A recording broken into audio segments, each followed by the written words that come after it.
much. There was very insightful comments, and I entirely agree about the structural change point. Countries tending towards services, and you're absolutely right that that is where the future lies. There are very good reasons. Supply of very good graduates that you have, including many of you in this room, who are English speaking, who work very hard. That's a huge asset of the country. And I travel a little bit around the world as a vagabond, and I see Filipinos everywhere, and they're all doing amazingly well, and that's a real testimony to the country in a positive and a negative sense, the brain drain, of course. So services is a key area to improve. I think you still need some manufacturing, at least in food, the processing, hopefully. I noticed a number of the multinationals tended to use have a what's it called, a marketing office here with distribution, but not so much manufacturing, because of the kind of problems you're saying in the food sector, in consumer goods, etc. Because they say two things I hear: the power problem is one, the infrastructure is another, and then I hear about unions and things, and I don't know how bad it is. I don't have first-hand experience, but I get the sense that people worry a little bit about things. And please, you'll know much better about, and the termination of employment, like, I don't know, and the social cost, you'll know much more, I'm guessing.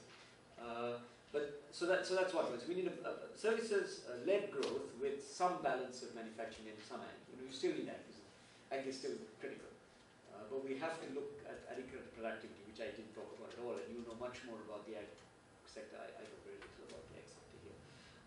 The second point is, you're absolutely right about manufacturing and power is a critical cost if you want to get into that kind of manufacturing, and power cost is very high here, it seems, and I don't know the detailed reasons, and we have to try to understand that better. Is it generating capacity? Is it monopoly? Is it regulation? Is it, I'm not quite sure, maybe a combination of a lot of things. Right?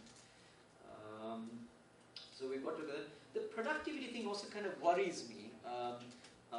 I don't know enough about it, but certainly that's something that I would have thought PIDS, maybe you all have already done work on this.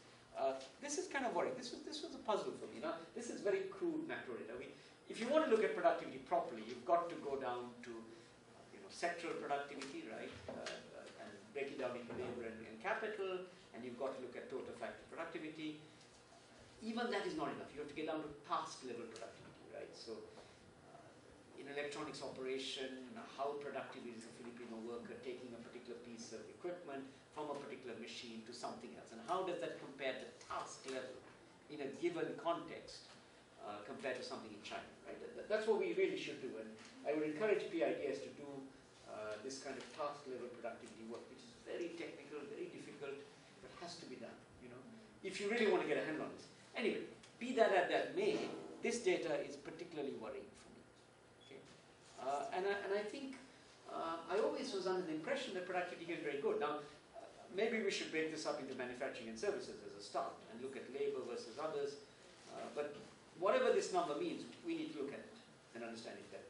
So it's just simply output per person employed, I think. That's what it is, no? Yes. A share of US productive. So the benchmark is US. Now there are all sorts of technical problems, as Dr. Padilla and others know very well we're doing that. But the nice thing is, the countries we expect to be high, Hong Kong, Korea, Singapore show up as high, right? And others show up as low. Now Vietnam's number again is a puzzle, but I'm not sure. I mean, these are macro data, right? So we need to drill this down. I was only using it by simply saying there appears to be, it's like, this is like a bit of an exam, right? So you take an exam, the student is given a mark, the mark is below their average that they've done in classwork, you want to focus on one, right? So this is all this is showing you, right? And we need to refine it, but one hopes that institutions, great institutions like PIDS will study this very carefully.